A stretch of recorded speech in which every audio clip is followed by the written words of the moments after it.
नमस्कार, star India one मध्ये आपलं स्वागत आहे। पाहूया आजची प्रमुख माहिती। कार्यकर्त्यांच्या मेहनतीने एकही नवं घर वाढू दिलं नाही, हे सगळे तुमच्या कष्टाचे फळ आहेत। तर त्या सत्काराचा उल्लेख मी यासाठी केला की जे काही ते सांगायचा प्रयत्न करतायत गणेश कारखान्या संदर्भात,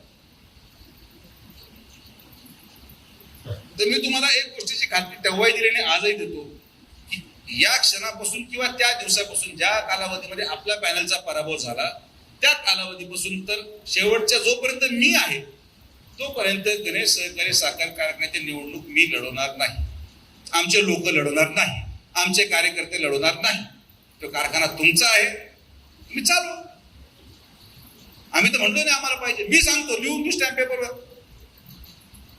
की आपले जेवढे सभासद असतील ते देऊन टाका राजीनामे, बाबा सभासद सोडून द्या। त्याच्या पलीकडे अजून काय बोललं पाहिजे? आपला कुठलाही उद्देश कोणाची संस्था बंद पाडण्यामध्ये नाहीये। जी न्यायालयीन लढाई आहे, जी हक्काची लढाई आहे, आमची लढाई दिलीपराव फक्त आणि फक्त आमचे प्रवरेचे पैसे सुरक्षित ठेवण्यासाठी आहे।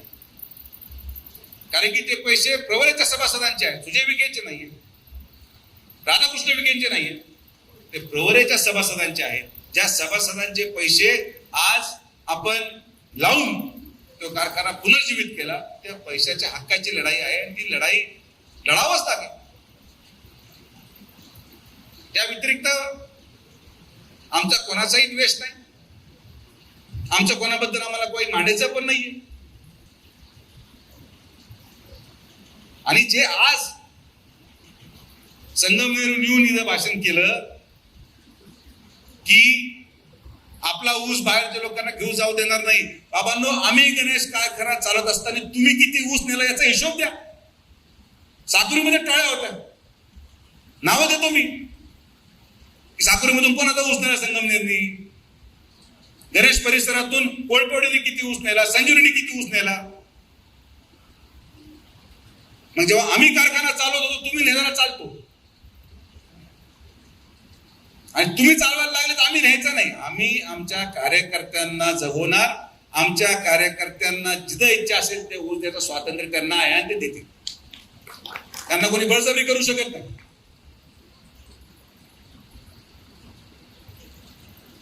तर माझं मी तुम्हाला स्पष्ट सांगतो, माझा वाद कुठल्याही व्यक्तीशी नाही। कोपरगावमध्ये 2 आमदार झाले याचा आनंद मलाच आहे, त्यांना संधी मिळाली, त्या संधीचं सोनं त्यांनी करावं, तालुक्याच्या विकासासाठी करावं। गणेश परिसरामध्ये त्यांना वाटतं त्यांना काही योगदान द्यायचंय देऊ द्या। पण आपण, मी दुर्दैवाने आजारी असल्यामुळे गडबड झाली की एक सभा झाली आणि त्याची चर्चा आपले लोक करतात। कशाला चर्चा करायची कोणाच्या भाषणाची? आपण काय पहिल्यांदा ऐकले भाषण असेल? आपण पहिल्यांदा पाहिले भाषण असेल? हे जे भाषण करताय त्यांच्या समोर ऐकायला होते, हे विधानसभेमध्ये आपण पुराव्यानिशी सिद्ध केलंय, पुराव्यानिशी व्हिडिओद्वारे की कारखान्याचे संचालक आणि कर्मचारी आपल्या विरोधात काँग्रेसचे पैसे वाटत होते। होतं का विरोधी अध्यक्ष? सांगा, व्हिडिओ शूटिंग आहे,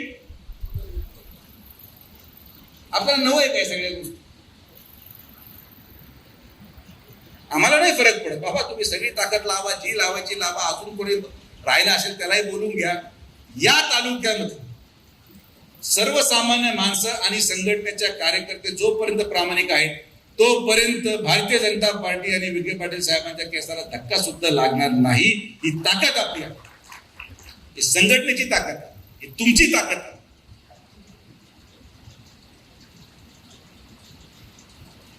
तर आपल्याला संघर्ष नवा नाही, आपल्याला कुरवड्या नव्या नाहीये, आपल्याला शेजारून झालेलं अतिक्रमण नवं नाही। आपण कुठल्याही परिस्थितीमध्ये कोणाची चर्चा करता कामा नये, ही काळजी आपल्याला घ्यायची। आपल्याला चर्चा करायसाठी तर भरपूर आहे ना, गोदावरीची चर्चा करा, कालव्याची चर्चा करा, पाण्याची चर्चा करा, MIDC ची चर्चा करा। आज राहता तुम्हाला मी सांगतो, लिहून देतो की 2 वर्षामध्ये जेव्हा राहत्या शहरामध्ये तुम्ही जाल, आज एक जाऊन या, फोटो काढा, व्हिडिओ काढा, 2 वर्षानंतर राहत्या शहरामध्ये तुम्हाला ते शहर ओळख येणार नाही, एवढं अवढव्य आणि सुंदर शहर आपण राहता करणार आहोत। राहताची ओळख त्याची सुंदरता राहील. आपलं काम आहे, आपण सत्तेमध्ये आहोत, आपण काम. विरोधकाची चर्चा होता का? आपण आपली चर्चा करा, मजा करा, काय त्रास बनू.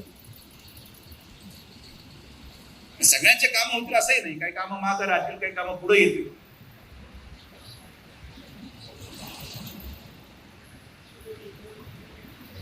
ती सभा संपली आणि मला 2-3 लोकांचे मेसेज आले, नाही दादा काय झालं, ते कसं चाललंय, हे लोक स्टेजवर होते, ते लोक स्टेजवर होते, फलाना होता टिमकारचा साखरीवाला पण स्टेजवर चढला, असं झालं तसं झालं. हा बापू, आणि SIR मध्ये जो ज्या भागात राहतो ना त्या भागात त्याचं मतदान गेलं पाहिजे. साकुरीवाला शिर्डी राहतच नको, राहतावाला साकुरीत नको.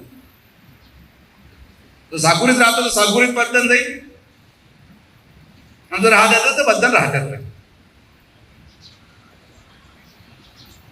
तुम्ही सगळेजण एवढ्या वर्षापासून राजकारण पाहता करता, एवढ्या वर्षापासून आपण संघर्ष करतो.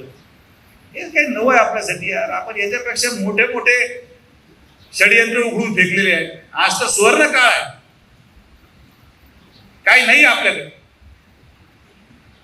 तुमच्या मताचा परिणाम पहा, तुमच्या मताचा परिणाम आहे, तुमच्या निष्ठेचा परिणाम आहे. 100 वर्षापासून तर 18 वर्षापर्यंतच्या प्रत्येक निष्ठेचा परिणाम आहे की आज लोकसभेच्या पराभवानंतर देखील नामदार साहेबांच्या नेतृत्वामध्ये आपण या जिल्ह्यामध्ये 12 आपले हक्काचे आमदार महायुतीचे निवडून आणू शकलो. ही तुमची ताकद आहे. याच्या अगोदर जिल्ह्यामध्ये शक्य नव्हतं. 2-3 आमदार असायचे, आज 12 आमदार आपण निवडून आणले. आपले कष्ट आहे, पक्षासाठी आहे, मुख्यमंत्र्यांचं नेतृत्व आहे. हे तुम्हाला काय वाटतं गोदावरी सिटी 300 कोटी कशा आहेत? कारण की आपण जेव्हा मुख्यमंत्री महोदयांना म्हटलं की मुख्यमंत्री महोदय हे आमच्या तालुक्याचं काम एवढं तर झालंच पाहिजे, नाही म्हणू शकले नाही, लगेच सही झाली, सगळे काम.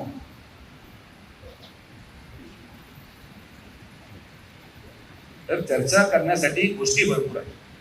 नेगेटिव्ह चर्चा कृपया करून करत नका जाऊ, त्याने निष्पन्न काही होत नाही. मी आवडून सांगतो तरी मी सत्कार ठेवतो, हा ना, इथं करू आपल्या कार्यकर्त्यांच्या माध्यमातून. आमचं काय म्हणतात, पक्ष वाढला पाहिजे, पक्ष मोठा झाला पाहिजे, कोणी व्यक्तिगत शत्रू नाही. मी तुम्हाला आजही सांगतो की माझं काही शत्रुता कुठल्या एका व्यक्तीबरोबर नाही. आणि आपण संयमाचीच भूमिका बजावतो. आपण संयमच ठेवलं पाहिजे. कितीही शेजारून अतिक्रमण आलं, कितीही शेजारून अतिक्रमण येऊन भाषणं झाले, आपण आपलं काम विकासावर चालू ठेवलं पाहिजे. कारण की आपलं मतदान हे विकासावर आहे, आपलं मतदान हे प्रगतीवर आहे, आपलं मतदान या मतदारसंघाच्या आणि राहत्या तालुक्याच्या लोकांच्या उज्ज्वल भविष्यासाठी आहे. म्हणून लोक मतदान टाकतात, लोक येतात भाषण ऐकायला, मतात रूपांतर होणार नाही. तर ना 40 वर्षाच्या इतिहासामध्ये, 30 वर्षाच्या इतिहासामध्ये ना शिर्डीमध्ये 23-0 झाला असता, ना राहत्यामध्ये 23-0 झाला असतं. वन साइड मेजॉरिटी दिली लोकांनी, वन साइड. कसला परिणाम? विश्वासाचा परिणाम आणि नेतृत्वावर असलेला विश्वास, नेतृत्वावर असलेली आत्मीयता, याचा परिणाम. त्यामुळे शांतता धरा, फार पेटून उठू नका, निवांत आपल्या गावी रिलॅक्स करा. भांड्याच्या गावात भांडा, इकडे नका. आमच्या यूट्यूब चॅनलला नक्की सबस्क्राईब करा. पाहत रहा स्टार इंडिया. फेसबुक आणि इंस्टाग्राम स्टार इंडिया 1ला फॉलो करा. पाहिल्याबद्दल धन्यवाद.